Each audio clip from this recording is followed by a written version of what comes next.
This is Gracelyn Keller with the Becker's Business and Private Equity Podcast, and I'm thrilled to be joined by Elizabeth Hutson today. Thanks so much for joining me, and I would love to have you introduce yourself quickly before we get started. Sounds great, Grace. Thanks for having me on. I'm Liz Hutson, and I'm the founder and principal consultant of EGH LLC. And we're a consulting group that focuses on healthcare products and services, primarily in the private equity space. Wonderful. Well, thanks again for being here. And you have an interesting kind of discussion that you're going to bring for us today around this idea of being still and paying attention. So can you tell us a little bit about what that idea is and where it comes from? For sure. I find myself, especially these days, just noticing how noisy our world has become. There's so much noise. Everyone has something to say. It's other people, it's ourselves too, myself primarily. We keep wanting to pile on to that conversation with our own 2 cents and add things when there might not even be anything to say. We say things. And I would say that even social media adds to that frenzy of needing to add our voice to just absolutely everything. And I'll be the first to admit that I'm more guilty of adding to that noise than most other people. So this is a little bit of a almost accountability in saying this out loud to you and to all the listeners, that this is something that I need to work on with all that noise. How do I start to use my 2 ears and 1 mouth in that proportion where I start to listen more and talk a lot less? 100%. I definitely can do that too. And I think a lot of people out there probably are relating to what you're saying right now. So I guess my next question in this topic is, what happens when we stop talking and we start doing that active listening? Yeah. And I think this is exactly why I want to talk about this today. I think as I'm starting to build that practice a little bit more actively, just Liz, shut up and listen. What happens is we start to hear other perspectives more clearly. We start to observe nuances that we didn't notice before because we were so busy trying to get our own opinions and elbow our way into those conversations, trying to be heard, get noticed, whatever that might be. We start to really notice, in particular, I think the quiet voices. When you're sitting in a meeting, you look around the table, there might be 10 people there, and you notice that there's oftentimes 1 or a couple few people that are really quiet. They're not quiet for any other reason, but they've got a really good idea cooking. They might be a little bit more introverted. They're the ones that really have that great idea, but because the 8 other people are yapping away, myself included, those voices don't always get heard. And so I think, what happens when we stop talking, we start actively listening, is we start to notice those things.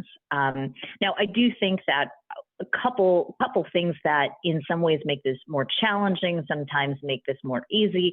When we think about in-person settings, like I just kind of described, sitting around a physical table, in some ways, it's a little easier to notice those nuances when you're in person. It's a little easier to stop talking and catch yourself in some ways because you can visibly, your eyes can read the body language in the room. But then at the same time, I think in person can also be a little bit challenging, at least for me it is, because especially, when we have this hybrid environment, a lot of us work from home, we come into the office some days, we do a little bit of both.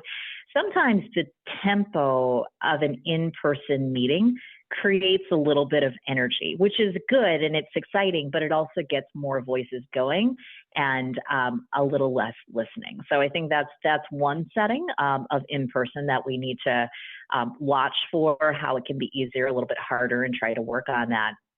And then I think virtual meetings have its pros and cons as well. But here, I think they can be challenging to read, especially when cameras are off, because when the cameras are off or I'm not in person with somebody, I can't see when someone looks excited, or I can't see if someone has a confused look on their face, or they're giving me like a dismissive shrug, or they're rolling their eyes, or they have a hurt expression. And when it's quiet, or if somebody's on mute, for example, the absence of that voice or absence of the look on their faces, a lot of times we get uncomfortable with that quiet and we start to fill that space with our own words, right? So I think these are some of the things where it's a good idea to do this. Here's the good things that happen, and we have to really be aware of how we get the most out of those interactions, both in person and virtually. 100%. I totally agree with what you're saying in that regard. And then my final kind of question here, point that I would love for you to talk on, is how empathy plays a role in all of this. Yeah, totally.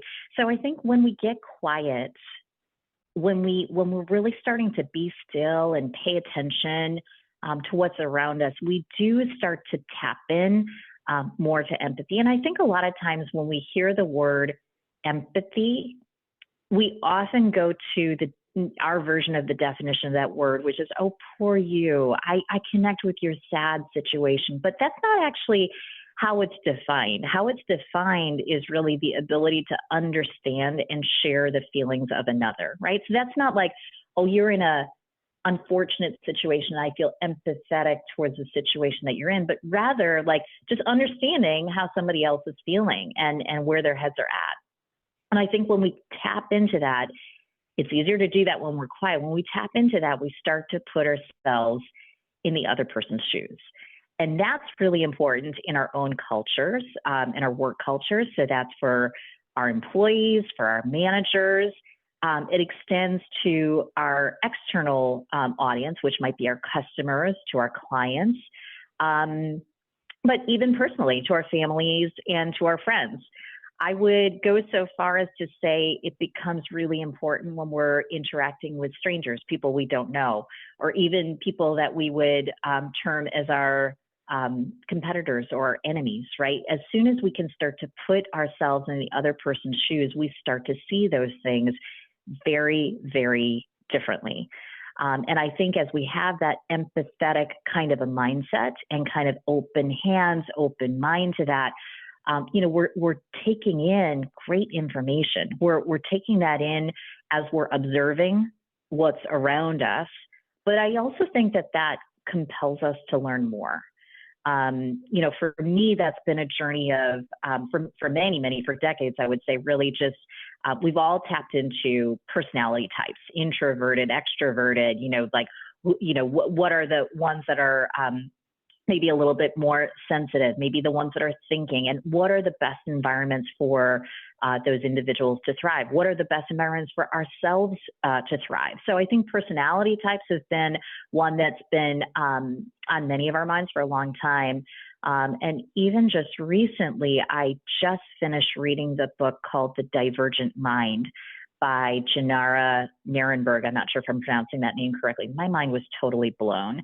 And it just basically gets after this idea of learning about different ways that different minds work, right? How our brains are formed and shaped, myself versus somebody who was really different from me. And I think it grounded me and it really humbled me. I would say throughout my life, I have repeatedly made snap judgments about other people, really foolishly not realizing that I had probably made some pretty poor misjudgments about that and just missed the iceberg really that lay beneath the surface. And so I think it is that sense of if I can get still and if I can get quiet and I start to pay attention to what people are saying, what they're not saying, how they're behaving, I'm starting to tap into something really powerful. And I think, in taking in others, I also start to reflect on myself. And I think that self-reflection practice is really important. We learn so much more about ourselves, how we can get better and really tap into unrealized potential. And I think in doing all of those things, right, I think getting quiet, stop talking, start actively listening. We start to hear other perspectives. We understand other people better. But what comes of that? Well, I think, in my mind, two really big things come from that. One is we build better work environments where we ourselves, our team, our whole organization feels included, they feel valued, and they feel understood. So that's our team environment, work culture, things like that. But also, I would say when we get quiet and we're listening and really asking good questions and not answering them, but listening, right? What's articulated, what's not articulated, we start to really get after great product and service ideas that actually meet real needs, because they're really connecting with what the pain points are, what the needs are, what the delights are, right? I think we start to pay attention and to understand that a lot better when we can get quiet and hear those things clearly. Absolutely. Well, Liz, thanks so much for joining me today and sharing thoughts on this. I think it's a very relatable topic that a lot of our listeners will enjoy hearing. Thanks so much. Wonderful. Thanks for having me on, Grace. Great to talk with you.